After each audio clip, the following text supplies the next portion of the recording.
नमस्कार, मैं हूं रमेश आंडा। आप देख रहे हैं ट्राई सिटी अपडेट। सबसे पहले खास खबरों पर एक नजर।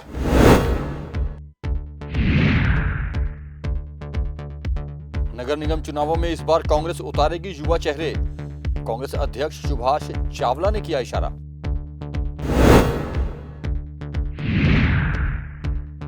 और पंचकुला में सेक्टर 20 में पेड पार्किंग को लेकर दुकानदारों का विरोध। और अब खबरें विस्तार से। दिसंबर में होने वाले चंडीगढ़ नगर निगम चुनावों को लेकर हलचल शुरू हो गई है। चंडीगढ़ कांग्रेस के अध्यक्ष सुभाष चावला ने इशारा किया है कि इस बार चंडीगढ़ में नगर निगम चुनावों में कांग्रेस युवा चेहरों को तवज्जो देगी। उन्होंने बात बात में कहा कि भाजपा के 5 सालों में लोगों पर किए गए अत्याचारों से चंडीगढ़ की जनता को मुक्ति दिलाने के लिए इस बार युवा चेहरे जी जान लगा देंगे। क्या कहा सुभाष चावला ने, आज सुनते हैं। कुछ लोग एक्सपर्ट जाने चाहिए जो चंडीगढ़ के बारे में जानते हों, चंडीगढ़ बनाने में जिनका बड़ा भारी योगदान हो। ऐसे लोग अगर आगे आएंगे तो मुझे खुशी होगी और उनके लिए हम एक जिसको कहते हैं अलग से उनके लिए हम सोच विचार करके उनको टिकट देंगे। एक तो मेरा ये बहुत इस बार मैंने जो अहम फैसला लिया है पार्टी के अंदर, और दूसरा मेरा ये है कि ज़्यादा से ज़्यादा नौजवान इस कारपोरेशन के अंदर पढ़े लिखे भेजे जाएँ, क्योंकि जो नौजवान जाता है उसमें एनर्जी ज़्यादा होती है। और आज का जो नौजवान है वो हमारी पीढ़ी के लोगों से ज़्यादा वेल एजुकेटेड है राजनीति के लिए। तो ये 2-3 प्रयास मेरे हैं। आप देखते हैं, आपका सहयोग मिलेगा, जनता का सहयोग मिलेगा। कितना लोग अगर आते हैं, कितने तो समय 10-15 दिन में बताएगा। दूसरा, कोई भी राजनीतिक पार्टी हो वो हमेशा चुनाव की तैयारियों में ही लगी रहती है। 2 साल से करीब करीब चंडीगढ़ कांग्रेस भी लगी हुई है। आपने देखा होगा, हमने बहुत से प्रदर्शन किए। तेल के मामले में हम कई प्रदर्शन कर चुके हैं। पीछे आपने देखा होगा कारपोरेशन के बाहर हमारे हज़ारों के तादाद में इकट्ठे हुए। पानी के मामले को हम लगातार लड़ रहे हैं। हमने बीजेपी के पार्षदों का घेराव किया, उनको मजबूर किया कि हाउस में रेजोल्यूशन लेके आएँ कि पानी के रेट कम करेंगे। हालांकि वो धोखा करके चंडीगढ़ की जनता के साथ उन्होंने जो वादा किया था वहाँ जाके गवर्नर हाउस में जाके उसको अटका दिया। अब बताइए, हाउस उसका रेजोल्यूशन पास करे, आप ही का गवर्नर हो, आप ही का एमपी हो, आप ही का एडमिनिस्ट्रेटर हो, सारा कुछ, उसके बाद क्यों रेट वहाँ से कम होकर नहीं आए? एक फेल्योर नहीं है। डड्डू माजरा डंपिंग ग्राउंड है। आज जो वो छोटा डंपिंग जो कांग्रेस के समय में प्रॉब्लम हमारे समय में भी थी, पर इतनी गंभीर हमने कभी नहीं होने दी कि लोग वहाँ बीमारी से मरने लग जाएँ, लोग कैंसर से पीड़ित होने लग जाएँ। आज पहाड़ बन गया है। और तब जब एमपी ने कहा था कि मेरा पहला काम होगा डड्डू माजरा डंपिंग ग्राउंड को ख़त्म करना, राजेश कालिया जी जिस दिन मेयर बने जाके वो ऊपर चढ़ के वो वहाँ फ़ोटो खिंचवाते रहे कि मैं तो यहाँ से कूड़ा बिनने वाला हूँ, मुझे यहाँ की प्रॉब्लम पता है। अब मुझे नहीं पता कि वो कूड़ा बिनने वाले ये देखने गए कि कितना ऊंचा तक जा सकता है। कारपोरेशन के अंदर भ्रष्टाचार बड़ा भारी मुद्दा रहा। आप ही के चैनल पे भी आता रहा कि सफाई कर्मचारी को रखने के पैसे मांगे गए, ड्राइवरों की भर्ती में पैसे मांगे गए, जैम पोर्टल के द्वारा लोगों का शोषण किया जा रहा है। लाइंस कंपनी की जो मशीन लाई है उसके सैकड़ों आदमियों की रोजी रोटी पे लात मार दी गई। और फिर सफाई की व्यवस्था बहुत नीचे चली गई, 26वें नंबर पे, कभी 25वें नंबर पे, जबकि पहले 2 नंबर, 3 नंबर, 1 नंबर पे भी चंडीगढ़ एक बार आया है। तो ये सारी चीज़ें जो हैं ये हमारी तैयारी का एक हिस्सा होता है कि हमने लोगों तक अपनी आवाज़ लेके कैसे जाना है। चंडीगढ़ में जो हालात इस वक्त सड़कों की है, जो हालात इस वक्त पार्कों की है, वो हमने 40 साल के इतिहास में नहीं देखी। अभी भी हम निकल के आए हैं, बड़ैल गांव गए थे एक फंक्शन में। मैं हैरान हो गया कि ये क्या वही बड़ैल है या एक कोई स्लम कॉलोनी बन चुका है। आज मुझे अंदर जाने का, जो बड़ैल का बिल्कुल इंटीरियर एरिया है, उसमें जाने का मौका मिला। मुझे दुख हुआ है इस बात का कि ये जानकारियाँ मेरे तक भी नहीं थी। क्या मुद्दे नहीं बनाने चाहिए? आप ही बताइए। आप भी तो शहर के नागरिक हैं। जो पत्रकार है चंडीगढ़ का, वो पत्रकार के साथ साथ वो भी तो चंडीगढ़ की सड़कों पे घूमता है। आपका भी स्कूटर, कार पंचर होती होगी, आपको भी तकलीफ होती होगी जब सारी गाड़ी सवेरे धो के निकलो और शाम को सारी छत पे ऊपर मिट्टी लगी हो। चंडीगढ़ में तो ये नज़ारे नहीं थे। मुद्दा बनेगा, मुद्दा बन चुका है। मैं आपको ये कहूँ, शायद हमें इस पर बहुत ज़्यादा मेहनत करने की भी ज़रूरत ना पड़े। लोग ही अब हमारे पास आके कहते हैं कि जी देखिए ये हमारे शहर का हाल हो गया। गांव में तो बहुत बुरी हाल है। गांव में तो ऐसे लग रहा है जैसे दड़ुआ में मुझे जाने का मिला, वो लोगों ने बताया कि जो पिछली बारिश आई हम किश्ती में आए अंदर। मैं तो हैरान हो गया सुन के। इस बॉम्बे में कभी सुनते थे या दूसरे इलाके में, जब बिहार वगैरह में जब बाढ़ आ जाती तो किश्तियाँ चलती थी, अब चंडीगढ़ में चल रही हैं। धन्यवाद बीजेपी का, उन्होंने हमारे चंडीगढ़ को बिहार बना दिया, महाराष्ट्र बना दिया। वेंडर वो है बेचारा जो 700-800 रुपये की टोकरी में सामान लेके आए, 4 दिन बैठे और 200-300-400 रुपये रोज़ कमा के ले जाए, इसको वेंडर मानते थे। या सड़क के किनारे कुलचे छोले वाले, जो जिनको लोग तंग, जिसकी ज़रूरत थी शहर में, आप मैं और जा रहे हैं, मुझे भूख लगी है, 10-15 रुपये 20 रुपये में हमें रोटी मिल जाए। आज वहाँ देखो, मैं आपको दिखाता हूँ, एक वेंडर ने 2 वेंडर ले लिए, 2 साथ वाले ख़रीद लिए, कुर्सियाँ लगा रखी हैं, नॉन वेज सर्व हो रहा है, रात को वहाँ शराब पी जा रही है। ये हाल हो चुका है चंडीगढ़ का। तो इसका असर दूसरे जो साथ वाले गरीब वेंडर थे उन पे पड़ चुका है, इसीलिए बेचारे वो भूखे मर रहे हैं। जब हम आएंगे कॉरपोरेशन में, इसका हम सही हल निकालेंगे। इसका संबंध होना चाहिए उसकी आमदन कितनी है, उसके पास पैसा कितना है, क्या उसके पास, अगर वो उसकी कोठी है, उसका बड़ा मकान है, उसके बच्चे बड़ी अच्छी अच्छी सर्विस करते हैं, उसकी बीवी सर्विस करती है, वो वेंडर कहाँ से हो जाएगा? ये आती नहीं है। ये किसके पीठ में छुरा मारा गया? उस गरीब आदमियों के, जो सही मायने में वेंडर थे। आज उनकी हालत बुरी हो चुकी है। दूसरी बात, अब हर चीज़ में पैसे लोगे। कांग्रेस ने भी तो यहाँ 45-50 साल राज किया है। सेक्टर 38 स्थित लक्ष्मीबाई महिला भवन में ऑडिटोरियम का उद्घाटन हो गया है। इस मौके पर आए पंजाब के राज्यपाल और चंडीगढ़ के प्रशासक ने कहा कि महिलाओं का सशक्तिकरण तभी हो सकता है जब हम महिलाओं को सशक्त बनाएं। उन्होंने कहा कि आज देश में महिलाएं मिस्त्री का काम कर रही हैं, बस ड्राइवर हैं, ऑटो चालक हैं और इंजीनियर के अलावा चांद तक महिलाएं जा रही हैं, जिससे यह साबित होता है कि भारत में महिलाओं ने काफ़ी उन्नति की है। उन्होंने कहा कि भविष्य में महिलाएं और उन्नति करें, इसके लिए सरकार और देश प्रयासरत है। अगले महीने होने वाले चंडीगढ़ नगर निगम चुनाव से पहले पिछले 6 साल से बेहाल पड़े सेक्टर 38 के रानी लक्ष्मीबाई महिला भवन में ऑडिटोरियम का उद्घाटन किया गया। ऑडिटोरियम का उद्घाटन पंजाब के राज्यपाल और चंडीगढ़ के प्रशासक बनवारी लाल पुरोहित ने किया। इस कार्यक्रम में महिला कलाकारों द्वारा गणेश वंदना, वंदे मातरम, गिद्दा, सोलो क्लासिकल समेत सांस्कृतिक कार्यक्रम किए गए। एक ही छत के नीचे महिलाओं के लिए सभी सुविधाएं उपलब्ध करवाने के उद्देश्य से बनाए गए इस भवन को शहर में महिला सशक्तिकरण का प्रतीक माना जाता है। ऑडिटोरियम में संबोधन के दौरान राज्यपाल ने कहा कि समाज के हर वर्ग की महिलाओं को सशक्त बनाए बिना महिला सशक्तिकरण सफल नहीं हो सकता। अपने संबोधन में राज्यपाल ने आगे क्या कुछ कहा, चलिए आपको सुनाते हैं। महान कला है पंजाब की। यहाँ पर ये ऑडिटोरियम का बनना, पूर्ण विश्वास है इसका बहुत बड़ा सदुपयोग होगा। इसके लिए बहुत बहुत आपकी बधाई। परंतु सर, और इसके माध्यम से अपने यूथ टाइम रिजर्व करिए। स्कूलों के लिए दोपहर का टाइम, जो भी मीन टाइम है स्कूल के बच्चों का यहाँ प्रदर्शन करने के लिए, उनका दिल खुल जाए स्टेज पर आने से। घर में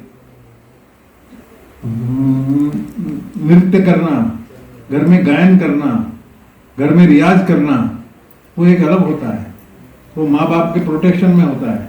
परंतु यहाँ पब्लिक के सामने दिल खुल जाता है।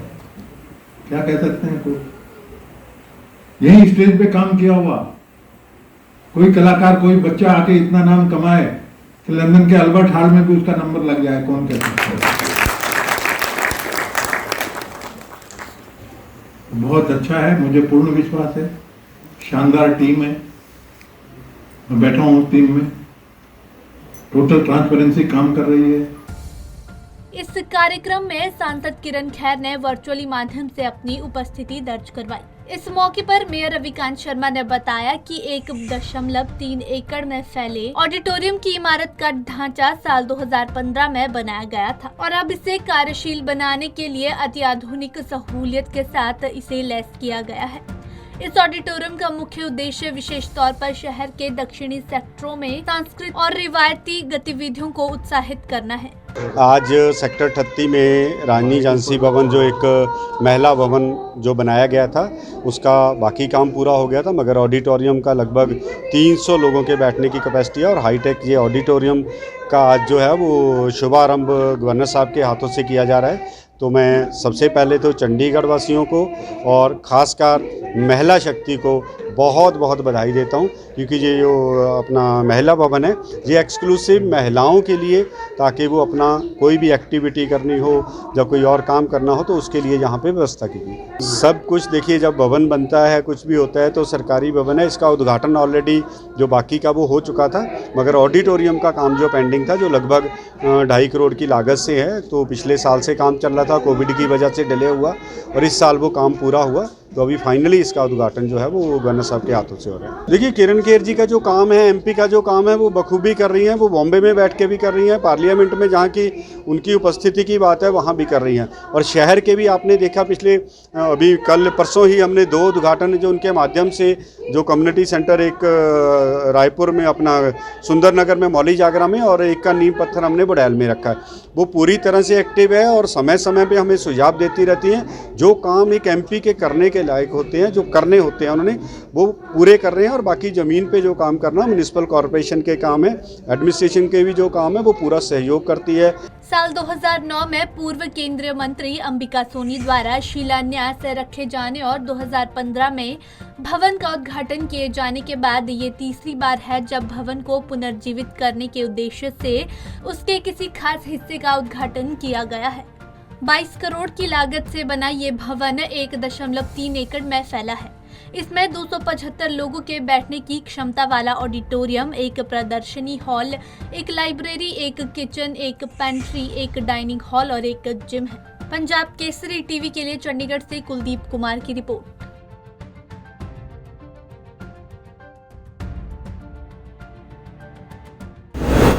पंचकुला के सेक्टर 20 में मार्केट में पेड पार्किंग शुरू कर दी गई, जिसका दुकानदार खासा विरोध कर रहे हैं। दुकानदारों का कहना था कि पेड पार्किंग करने से पहले दुकानदारों को विश्वास में नहीं लिया गया।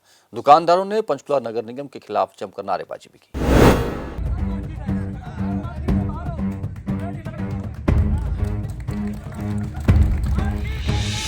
पंचकुला के सेक्टर 20 के दुकानदारों द्वारा मार्केट की पार्किंग का शुल्क लगाने को लेकर नगर निगम के खिलाफ दुकानदारों द्वारा प्रदर्शन किया गया और पार्किंग शुल्क लगाने के रोष में दुकानदारों द्वारा रोड जाम कर पार्किंग शुल्क खत्म करने की मांग की।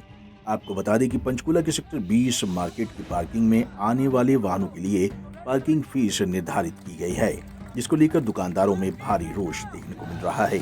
सेक्टर 20 के दुकानदारों का कहना है कि मार्केट में आने वाले लोग पार्किंग फीस नहीं दे सकते, क्योंकि वहां पर ज्यादातर सामान्य वर्ग के लोग रहते हैं और दिन में कई बार मार्केट में आना पड़ता है, जिसके चलते लोगों पर अतिरिक्त बोझ पड़ेगा।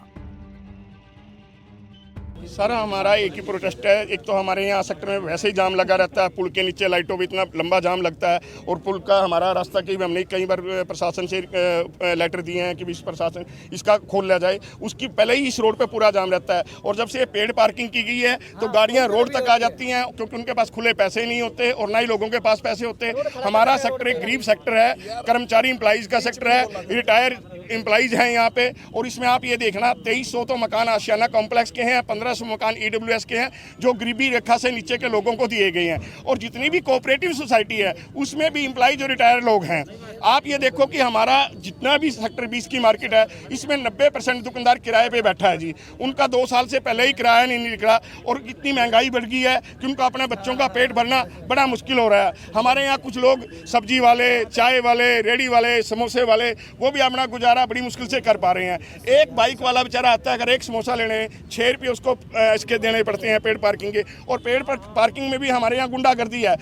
आपस के संबंध खराब होते हैं। हम किसी के विरोधी नहीं है, ना किसी पार्टी के, ना किसी उसके, लेकिन हमारी एक प्रार्थना है कि ये जो पेड पार्किंग आपने हमारे ऊपर थोपी गई है सेक्टर के मार्केट के ऊपर, इसको वापस लिया जाए। वहीं सारी मामले में पंचकुला से विधायक व हरियाणा विधानसभा अध्यक्ष ज्ञानचंद गुप्ता का कहना है कि कुछ ऐसे लोग हैं जो शहर को साफ सुथरा नहीं देखना चाहते और अड़ंगा डालना चाहते हैं। उन्होंने कहा कि विकास कार्यों के लिए पैसा चाहिए और केंद्र व राज्य सरकार के दायित्व हैं कि जितना रेवेन्यू होगा उतनी ही ग्रांट मिलेगी और उससे पंचकुला का ज्यादा विकास कार्य होगा। जब कोई सुधार होता है ना कहीं भी, ये केवल मार्केट की बात नहीं है सेक्टर 20 की, देश के कोने में भी और कहीं पर भी कोई जब सुधार की बात आती है तो इस प्रकार के लोग जो देश में तरक्की नहीं चाहते, सुधार नहीं चाहते और पंचकूला को साफ और सुंदर नहीं देखना चाहते, वो ऐसे लोग हैं जो अड़ंगा डालने का प्रयास कर रहे हैं। लेकिन हमने संकल्प किया कि पंचकूला को हम स्वच्छ, सुंदर और हरा भरा पंचकूला बनाएंगे और जो सारी दिक्कतें हैं उनको दूर करेंगे और उनको भी बैठ कर के समझाएंगे कि इसके क्या फ़ायदे हैं। और वैसे भी अगर हमने कहीं विकास करना है तो उसके लिए पैसा चाहिए और पैसे के लिए केंद्र सरकार की हिदायतें हैं, प्रदेश सरकार की हिदायतें हैं कि जितना आपका अपना रेवेन्यू होगा उसी के मुताबिक हम आपको ग्रांट देंगे। जब हम रेवेन्यू पैदा करेंगे तब हमें ग्रांट मिलेगी, तब पंचकूला का विकास होगा। ऐसा है कि डेवलपमेंट वहाँ पर सारा मार्केट जो है वो डेवलप हुई है कि नहीं हुई है, वो किसने की है? पार्किंग के लिए पार्किंग किसने बनाई है? पार्किंग किसने बनाई है? वो पंचकूला के एडमिनिस्ट्रेशन ने बनाई है, HSVP ने बनाई है, नगर निगम ने बनाई है। तो आगे भी जहाँ कोई विकास की बात करेंगे, किसी करने की बात होगी, वो करेंगे। बहरहाल अब देखना ये होगा कि दुकानदारों के विरोध के बाद सरकार कब तक उनकी मांगे मानती है। Bureau report, Punjab Kesari TV. Sector 49 में संतोषी माता मंदिर में माथा टेककर घर लौट रही 72 वर्षीय बुजुर्ग महिला को हिप्नोटाइज कर एक महिला और उसका साथी लाखों रुपए के उसके गहने लेकर फरार हो गए। महिला जब मंदिर से अपने घर जा रही थी तो एक महिला और व्यक्ति उसे मिले और किसी का पता उससे जानना चाहा। महिला ने बातों ही बातों में उस महिला को हिप्नोटाइज कर लिया और अपने साथी पुरुष के साथ उसके लाखों रुपए के गहने उतारकर फरार हो गए। महिला बेहोशी की हालत में जब घर पहुंची तो घर वालों ने जब उसे पूछा तो महिला को होश आया, लेकिन तब तक बहुत देर हो चुकी थी। पुलिस ने अज्ञात महिला और पुरुष के खिलाफ मामला दर्ज कर लिया है और आसपास लगे CCTV कैमरे को खंगाला जा रहा है। सेंट जॉन स्कूल सेक्टर 26 के पूर्व छात्रों ने मिलकर स्कूल के भीतर ही 10 मीटर की शूटिंग रेंज स्थापित कर दी है, जिसका उद्घाटन आज IPS नौनिहाल सिंह द्वारा किया गया। उक्त शूटिंग रेंज स्कूल के पूर्व छात्रों व ओलंपियन शूटर गुरबीर संधू की देखरेख में तैयार किया गया है। शूटिंग रेंज के उद्घाटन के मौके पर स्कूल की प्रिंसिपल ने भी अपने हाथ आजमाए और उन्होंने 1995 बैच के पूर्व छात्रों का इस शूटिंग रेंज के निर्माण में दिए योगदान के लिए उन्हें धन्यवाद भी दिया। चंडीगढ़ के नगर निगम चुनावों को देखते हुए युवा कांग्रेस ने एक अभियान शुरू किया है। युवा कांग्रेस अब घर घर जाकर, मोहल्ले मोहल्ले जाकर लोगों को भाजपा विरोधी नीतियों से जागरूक करेगी। इसी सिलसिले में आज हुई शुरुआत के दौरान उन्होंने पेट्रोल पंपों पर जाकर लोगों को बड़ी महंगाई और पेट्रोल और डीजल की दरों में हुई वृद्धि के प्रति जागरूक किया।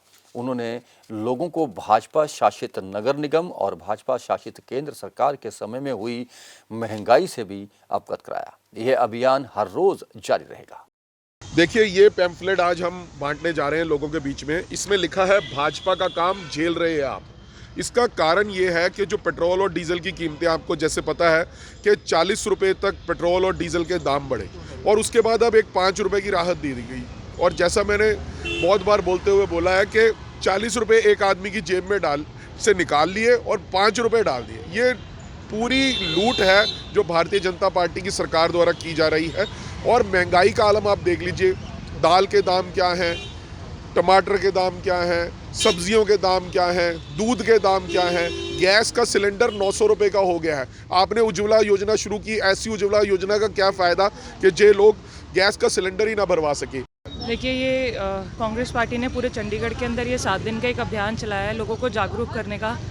ज़्यादातर लोग तो जानते हैं, लेकिन हम लोग डोर टू डोर कर रहे हैं और बताना चाह रहे हैं कि जिस तरीके से देश की जनता को बेवकूफ़ बना रहे हैं और रेट बढ़ाए जा रहे हैं, तो देश की जनता को पता होना चाहिए कि ये हमारा टैक्स का पैसा जो हम सेविंग करते हैं आज ये वो भी खा रहे हैं। बिल्कुल सर, यही चीज़ तो हम जनता को बताने के लिए जा रहे हैं कि जो हम दिन रात लग के, पहले आदमी 8 घंटे काम करता था, अब तो 18 घंटे काम कर रहा है इस सरकार के अंदर और अपनी ज़िंदगी नहीं जी पा रहा। वो ये एक तरीके से गला घोट रहे हैं मिडिल क्लास का, और लोअर क्लास तो बिल्कुल ख़त्म हो चुका है। कल हम लोग एक दरिया एरिया है चंडीगढ़ में, वहाँ पे हम लोग प्रचार कर रहे थे, तो उन्होंने बोला कि हम लोग तो दिन के अंदर 200-300 रुपये कमाते हैं और वो भी हमें नहीं, मतलब एक तरीके से भीख मांगने वाली सिचुएशन आ चुकी है उनके घर के अंदर। देखिए, हर चीज़ तो बिकाऊ है, हर चीज़ बिक चुकी है, हर चीज़ प्राइवेट हाथों में जा चुकी है।